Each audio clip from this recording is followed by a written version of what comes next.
Hey everyone, and welcome to another episode of From No Crypto to No Crypto. I'm your host, the Crypto Coach, Blockchain Wayne. Today we're joined by Nikita from Barter Swap. Nikita, thanks for joining us today. Thank you guys for having me. It's a pleasure.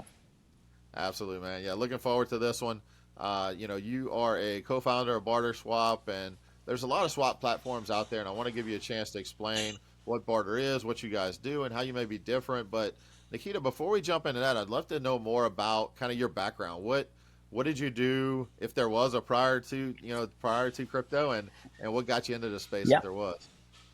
Absolutely. So, hi everyone. My name is Nikita. I've been in crypto since 2017, and I've actually got familiar with blockchain landscape as early as 2013. I was a student at the Nottingham University, and we had a fantastic Italian professor who was teaching. I was doing master's degree, so he was teaching us derivatives, options, and we analyzed Bitcoin, and we spent two seminars, extensively diving into the blockchain technology and the cryptocurrency, and we concluded that crypto is a very dangerous element. It's being used by all those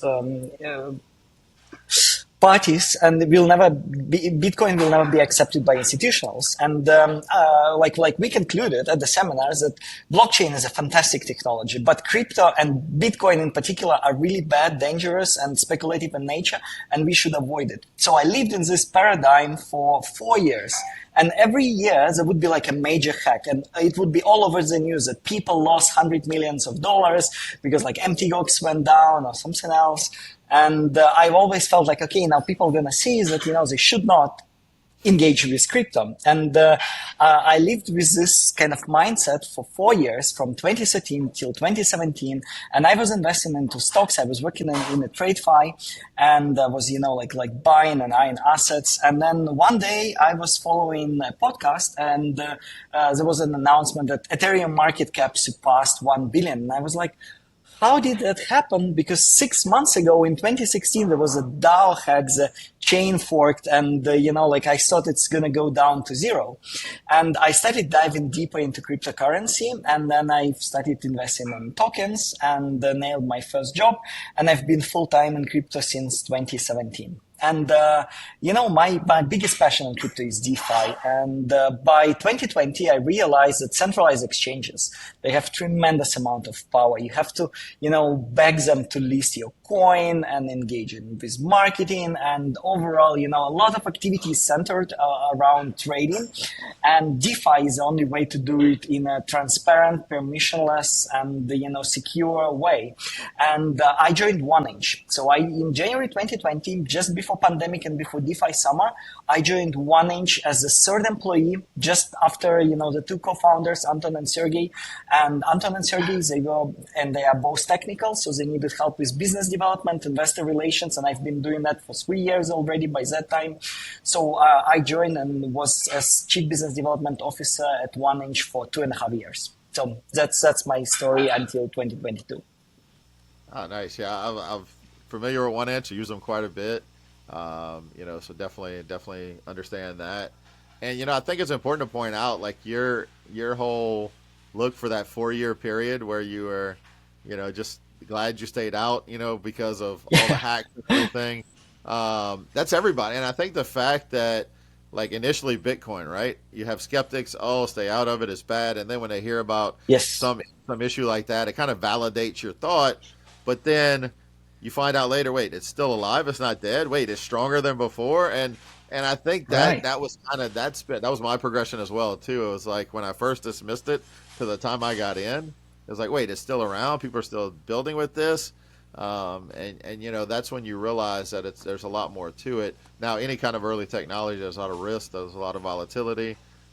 Just those hacks that happen were big, but the fact that those projects just didn't shut down completely and fold over, it adds some validity. And then you look at every time you turn around, that market cap is growing, and then I think then people Yes. it goes from validation that I did the right thing by staying out to FOMO, like holy crap, I need to look more into this. 100%. And yeah. Yeah, so you were with One Inch for 2.5 years, and you left One Inch to come directly to co-found Barter Swap. Is that how that worked? Not exactly. Well, I am just extremely passionate about DeFi overall. And in 2022, I moved to Chile and I started angel investing and I was looking at more opportunities. And I have a big family, three daughters specifically.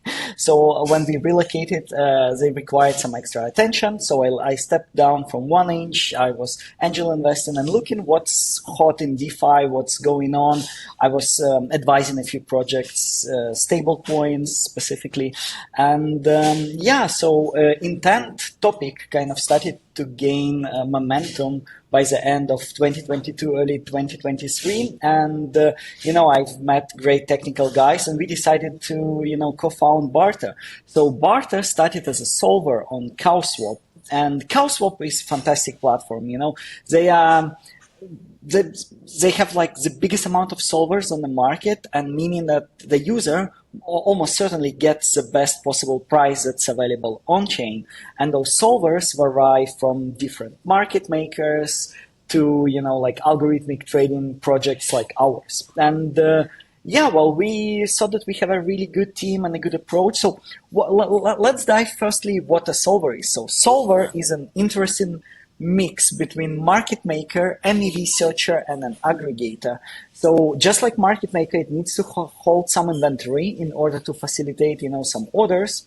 And it also needs to analyze the state of Ethereum chain extremely efficiently to know like what kind of activity is going on and where it can use like whether it should use on-chain liquidity for swaps. And as an aggregator, it kind of has to unite under the hood all those mainstream dexes or AMMs like Uniswap and Curve. So we've built our system, we launched it, and in 3 months we were number one solver on CowSwap in terms of volume, activity, users, and just by June we already did 1 billion volume on Ethereum mainnet. It was June last year. By now we are already, I believe, over 6 billion on Ethereum mainnet, and we've also done some reasonable activity on L2s.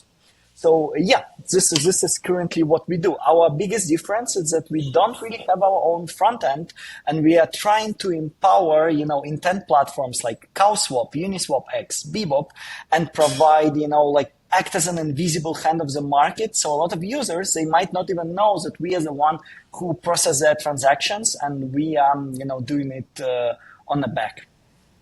Right. So it's an important part of the infrastructure. And does it Right. help? Like I know a lot of the problems with DeFi, specifically DEXs, are when transactions get front run, right? Um, when that happens. Exactly. Is that what you guys help with, or is that a different strategy? Yeah. So, like in our point of view, it's extremely important that user would not feel like kind of difficulty interacting with blockchain and would not have any kind of hidden fees or issues, or otherwise we might just lose them forever. They just feel like the user experience is bad and they'd rather, swap on a centralized exchange or not even engage in crypto at all. And solvers, they are kind of abstracting all those difficulty layer, preventing you from sandwiches, preventing you from front running, sometimes even extracting extra values through back running opportunities and sharing them back with users. And yeah, so it's big part of the scope and values that we provide to the market. Nice. And so you're currently working, you said, with Uniswap, CalSwap, um, a handful of Right. other dexes as well. Okay. Right. I'll point out Bebop as a good new one emerged. I believe Bebop was incubated by Wintermute, but they have a few interesting tweaks that differentiate them from other similar platforms. Yeah, it's funny you mentioned that. I hadn't heard anything about that. I just heard about it recently in the last few days, and it Ah, was kind of on my list to look into because it was I like when I hear about something new. I like to check it out and see what's going on with it. That usually helped me a lot in the early days with those early airdrops, right? With the Uniswap airdrop, the 1inch yep. airdrop. Because when a new platform came out, I'm like, hey, let me try it out, and then come to find out afterwards there was airdrops tied to it. Um, in terms of, I do feel like DeFi is, people think, oh, we've had DeFi summer, DeFi's Right. hit its peak. I mean, people say the same thing about X, right? NFTs or anything else in the Yes. space. They don't realize kind of really where we're going. I think DeFi still has so much to go in terms of the potential of what it could do. And you mentioned centralized exchanges, right? You mentioned a hack, and there's quite a few hacks over the years. Mount Gox, which was an early one, where centralized exchanges, in essence, it creates a honeypot for hackers, where they've got this one 100%. spot where all the funds are held, and if that something happens to that, you as a user have no recourse because you don't control your funds. And then also, what we saw in the market last week. Do you have any kind of take on what we saw with not in the market, but in terms of enforcement, where several market makers were actually charged and arrested for market manipulation on centralized exchanges?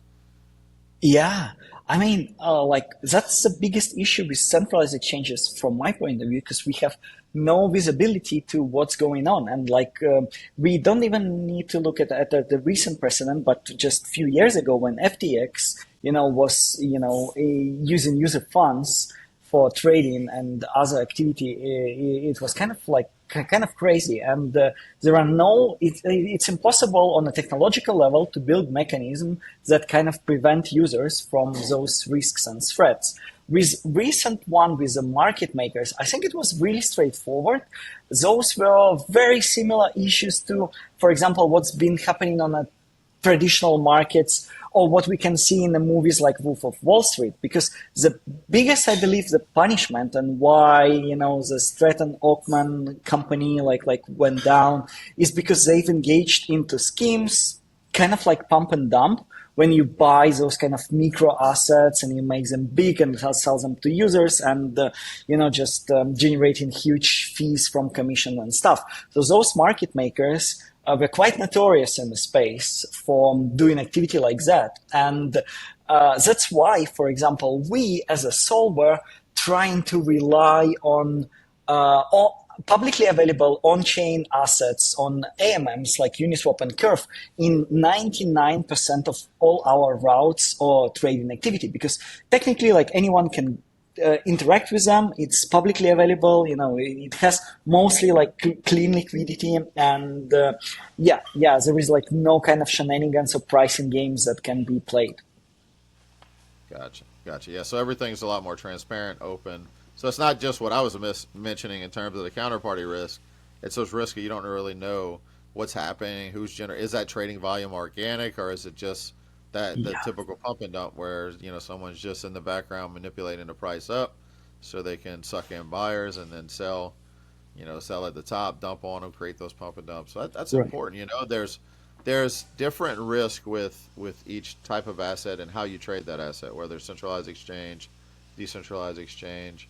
I think on the decentralized exchange, at least more of the risk goes in terms of the token itself, what's being built, the project, and not Oh yeah. necessarily just price manipulation, right? It's Right. more about what's happening with the project and how it should be.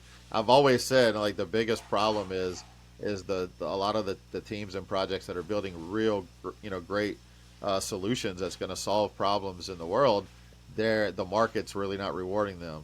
And on the flip side, you've got you have the hype with meme coins where those kind of take over the show for a little while with no real utility, no real use case, and but it brings in the speculators, and that's why the price goes up.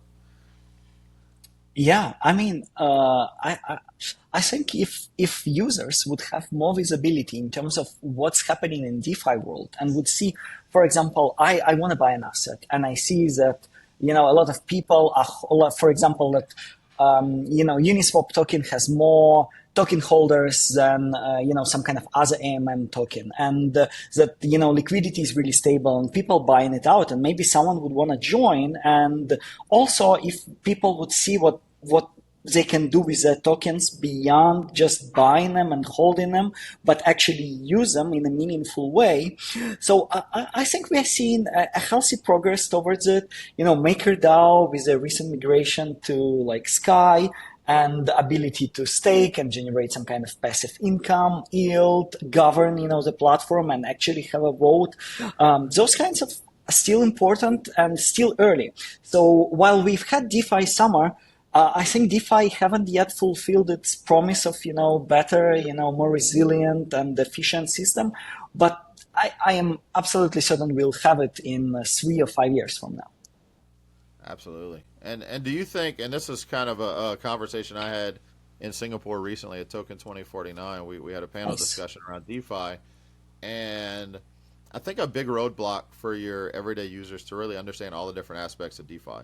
I mean, people understand decentralized exchanges in terms of I Right. can swap this for that, right? But all the other DeFi protocols and things you can do with DeFi, I think it's because most of the world, 99.9% of the people in the world, are excluded from these same typical investment strategies or tools that are in CeFi and centralized finance, right?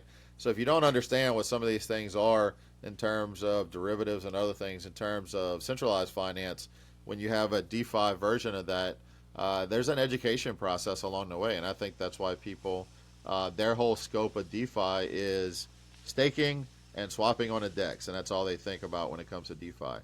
What do you think are some of the biggest things that are going to come out in DeFi? I say in the next evolution, the next run of DeFi awareness and DeFi.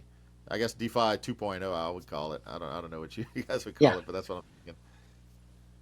Yeah, well, let's dive into this topic. I think, onboarding process for DeFi is quite tough. And however, if we look like historically, internet was pretty difficult for a lot of people back in the day, and it was really slow and was really clunky, and when like not that much information, and you would not spend hours or maybe it would be not be possible to spend a whole day doing something on the internet. However, the more information and the more better like tech we get, the more users would dive into it. I think crypto is doing great, and people would see that if they want to have more opportunities, more financial stability, more freedom, more liquidity towards their asset, that they can just not lie on a bank account, but would actually like generate some kind of activity, be part of staking pools, earn rewards, govern, guard, like some kind of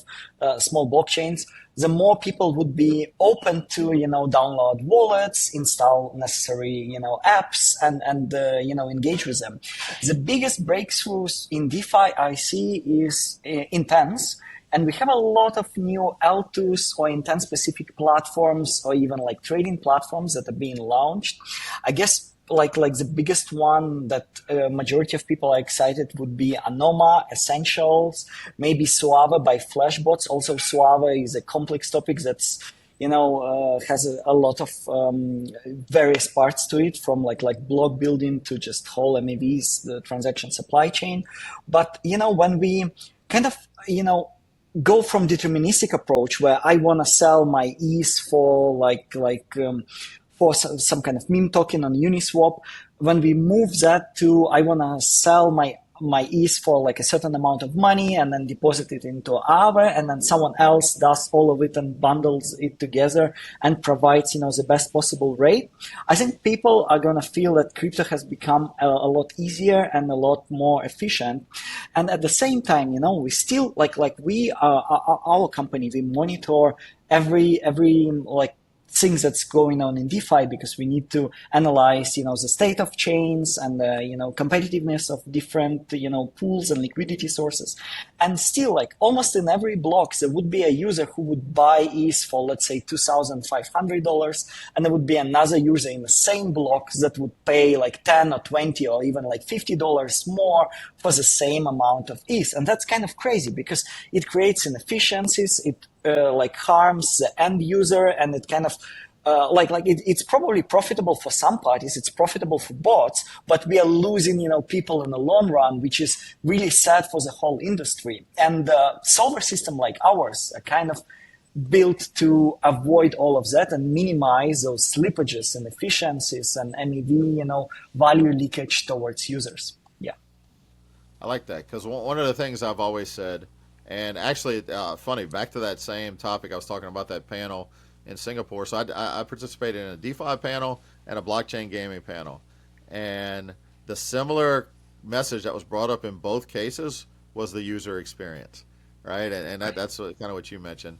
It's a user experience I never thought about in terms of I think about it like I know about the issues in terms of using dexes, but what you guys are solving, it's an important piece as well too, because it can simplify that user experience. They don't have to worry about knowing all these intricacies to make sure they get the best rate in whatever they're doing. So that's important, and I applaud you guys for that because that is something that I think it's going on eight, almost 9 years now. I've been talking about the two biggest hindrances to overall general user adoption in anything tied to crypto, blockchain, Web3, what we call now, is education and simple user experiences, simple user interfaces, right? Because I use that same example about the internet, right? The internet didn't see mass scale adoption until we made it super simple. If we were still Right. typing command lines right now, I don't think many people would be using the internet, and that's where we need 100%. visionaries. And I don't really fault mainstream media. Many years ago, had put out an article about how the internet was just a passing fad, right? Or that also computers were going to be nobody would want a computer in every home, and that was Right. true in that Right. right? But in the state we're in now, it just seems silly to think that we do without it. I mean, we carry computers around with us all the time. So, yeah, so Yeah. applaud you guys. So that's definitely great to know.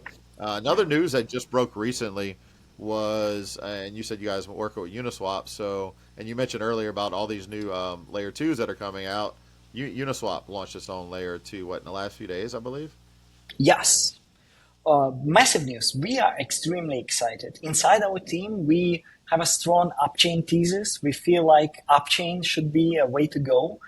Kind of not building your own L2s or L1s and just have very performant chains for like dApps. And in our use case is extremely important because we feel like a lot of teams that are involved in solving swaps and trading, they kind of trying to evolve into similar platforms to Uniswap X or CowSwap, for example, and that doesn't seem like an end game to us.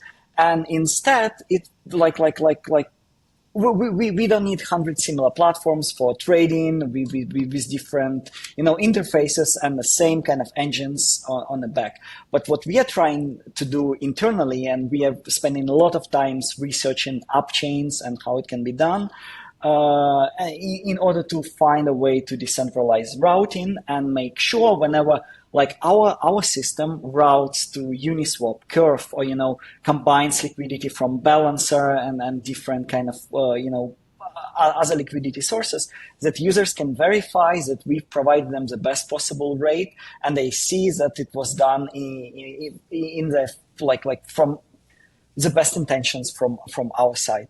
And Uniswap chain is a great step towards it. I feel like they could have done a little bit more. I'm still not sure how they're gonna do cross chain with it because the white paper is a little bit short. But it's definitely a great step towards the right direction. I would not be surprised if many more projects would follow. Yeah, would be exciting to see how other market leaders and even in other niches look into it. And yeah. So we are extremely excited.